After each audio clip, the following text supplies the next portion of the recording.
മുകേഷിൻ്റെ രാജിയെക്കുറിച്ച് രാവിലെ മന്ത്രിയോട് ചോദിച്ചപ്പോൾ മന്ത്രി A.K. ശശീന്ദ്രനോട് ചോദിച്ചപ്പോൾ അദ്ദേഹം പറഞ്ഞതെന്ന് വെച്ചാൽ അങ്ങനെ ആരോപണ വിധേയർ രാജിവെക്കേണ്ട കീഴ്വഴക്കമൊന്നും കേരളത്തിലില്ല എന്നുള്ളതാണ്. പക്ഷേ ഇത് അങ്ങനെ കണക്കാക്കാൻ കഴിയും? വ്യക്തിപരമായ കാര്യം എന്നാണ് മന്ത്രി പറഞ്ഞത്. അങ്ങനെ ഒരു വ്യക്തിപരമായ കാര്യമാണോ? അദ്ദേഹത്തിൻ്റെ വ്യക്തിപരമായ അഭിപ്രായം പറയാം.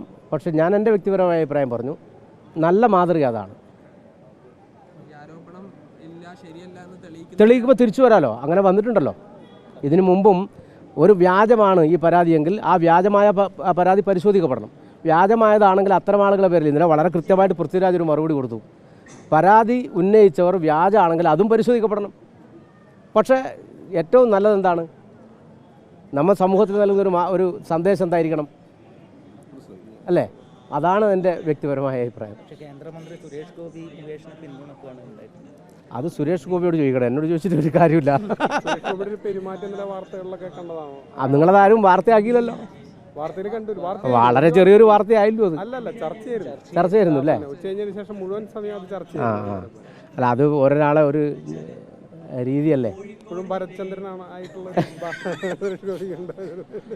അത് ശരിക്കും പറഞ്ഞാൽ നമ്മൾ മാധ്യമങ്ങളോട് സംസാരിക്കുന്ന സമയത്ത് അല്ലെങ്കിൽ മറ്റ് ആളുകളോട് സംസാരിക്കുന്നത് നമ്മളൊരു നേതൃത്വം പാലിക്കുക. അതല്ല നമ്മളൊരു നല്ലത്.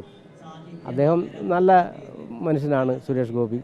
അപ്പോൾ അദ്ദേഹത്തോട് നിങ്ങൾ ചോദിക്കുക ഇങ്ങനെ സംഭവിച്ചത് വരും. അല്ല, അദ്ദേഹം പറഞ്ഞ അദ്ദേഹം വലിയൊരു നിർദ്ദേശമാണ് മുന്നോട്ട് വെച്ചത്. കാരണം അദ്ദേഹം ബാർബർ ഷോപ്പിൽ നിന്ന് ഇറങ്ങി വന്നാൽ ആ ബാർബർ ഷോപ്പിൽ എങ്ങനെ മുടി വെട്ടി എന്നുള്ള കാര്യം ചോദിക്കുക. അപ്പോൾ ആ ഒരു കേന്ദ്രമന്ത്രി പറഞ്ഞ ഒരു നിർദ്ദേശമാണ്. അദ്ദേഹം സിനിമാ നടനപ്പുറത്തേക്ക് തൃശ്ശൂരിലെ ആളുകൾ തെരഞ്ഞെടുത്ത ഒരു ജനപ്രതിനിധി കൂടി. വാസ്തവത്തിൽ അതൊക്കെ പറയുമ്പോൾ കുറച്ചൊരു അവധാനത വേണ്ടതല്ലേ? തീർച്ചയായും നമ്മൾ ജനപ്രതിനിധി ആയാലും ഇനി സാധാരണ ഇനി ആരായാലും നമുക്ക് അത്തരം കാര്യത്തിൽ അവധാനത ഉണ്ടാവും. നല്ലതാണ്.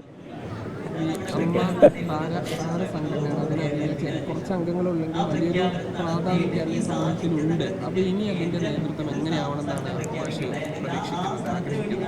നേതൃത്വം എന്ന് പറയുന്നത് യഥാർത്ഥത്തിൽ ഈ അമ്മ എന്ന് പറയുന്നൊരു കൂട്ടായ്മ. ഞാനിപ്പോൾ അടുത്ത കാലത്ത് ഇതിനെക്കുറിച്ച് കൃത്യമായൊരു അഭിപ്രായം പറയാൻ ഞാൻ ആളല്ല. കാരണം എന്ന് പറഞ്ഞാൽ ഞാൻ 2022 സിനിമയിലേക്ക് വന്നത്. 2023 ഞാൻ അമ്മയിലേക്ക് മെമ്പർഷിപ്പിലേക്ക് വന്നത്. അപ്പോൾ ഇതിനെക്കുറിച്ച് ആധികാരികമായി എനിക്ക് അങ്ങനെ പറയാൻ പറ്റില്ല. പക്ഷേ അമ്മ സംഘടന ചെയ്യുന്ന ഒരുപാട് നല്ല കാര്യങ്ങളുണ്ട്. അതായത് ഇന്നിപ്പോൾ സിനിമയില്ലാതെ വീട്ടിൽ ഒതുങ്ങി കഴിയുന്ന കഷ്ടപ്പെടുന്ന ഒരുപാട് ആളുകളുണ്ട്. അവരെ സഹായിക്കാൻ അമ്മ സംഘടന ഏറ്റവും നല്ല നിലയിൽ തന്നെയാണ് പ്രവർത്തിക്കുന്നത്. കൈനീട്ടം പോലെയുള്ള പരിപാടിയുണ്ട്. അതുപോലെ തന്നെ ഇൻഷുറൻസ് ഉണ്ട്. ആ സഹായം കിട്ടുന്ന ഒരുപാട് ആളുകളുണ്ട്. അവരെ ചേർത്ത് പിടിക്കുന്നത് നമുക്ക് നല്ല കാര്യം തന്നെ. അതിൽ ഇപ്പോൾ ലാലേട്ടനായാലും മമ്മൂക്കയായാലും ചെയ്യുന്ന വലിയൊരു മാതൃകാപരമായ പ്രവർത്തനമുണ്ട്. അവരൊന്നും നമുക്ക് ഒരിക്കലും ഇതിൽ മാറ്റി നിർത്തിക്കൊണ്ട് മുന്നോട്ട് പോകാൻ പറ്റില്ല. ലാലേട്ടനായാലും മമ്മൂക്കയായാലും ചെയ്യുന്നൊരു ഇതിൻ്റെ മുന്നിൽ നിൽക്കുന്ന ഒരു പ്രധാനപ്പെട്ട പ്രവർത്തകർ തന്നെയാണ്.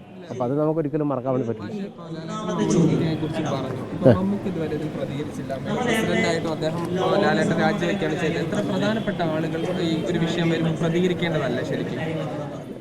ഇപ്പം എല്ലാ കാര്യത്തിലും ഇപ്പോൾ പ്രതികരിക്കണമെന്ന് ചോദിച്ചാൽ അതല്ല ശരിക്കും പറഞ്ഞാൽ ഒരു വ്യക്തിപരമായ തീരുമാനമായിരിക്കണം. അത് നമ്മളാരും പറഞ്ഞിട്ട് ചെയ്യേണ്ടതല്ലോ. എല്ലാ സിനിമാക്കാരും ഒരു സംശയം നിലനിർത്തുന്നതാണ് ഈ റിപ്പോർട്ട്. എല്ലാ സിനിമാക്കാരും എന്തിനാ സംശയം മുനയിൽ നിർത്തുന്നത്? പ്രധാന പ്രശ്നം എന്ന് പറഞ്ഞാൽ ഇതിൽ പവർ ഗ്രൂപ്പ് ഉണ്ടെന്ന് പറയുന്ന ഒരു 15 പേരുടെ കാര്യങ്ങളാണ് ഇതിൽ പവർ ഗ്രൂപ്പിൽ വരുന്നു അങ്ങനെയൊക്കെ പറയുന്നു. ഇതൊക്കെ എല്ലാവരും സംശയത്തിൻ്റെ നേരിലായിട്ട് ഇങ്ങനെ വരുന്നു. കൂടുതൽ ആരോപണങ്ങൾ പലരുടെ മേലും വരുന്നു. അതിനൊക്കെ നല്ലത് ഈ റിപ്പോർട്ടിൽ തന്നെ ആരെയാണ് ഇങ്ങനെ ആരോപിക്കുന്നതെന്ന് അവരുടെ പേര് പറഞ്ഞാൽ പിന്നെ കഴിഞ്ഞല്ലോ. പിന്നെ അതിൽ മറ്റ് ബാക്കിയുള്ളവരാരും ഭയക്കേണ്ടതോ അല്ലെങ്കിൽ അങ്ങനെയുള്ള മറ്റതിലൊരു വ്യാഖ്യാനങ്ങളിലേക്കൊന്നും പോകേണ്ട കാര്യമില്ല. നിങ്ങളൊരു ചോദ്യത്തിന് ഉത്തരം സമീപഭാവിയിൽ വരും. തീർച്ചയായും.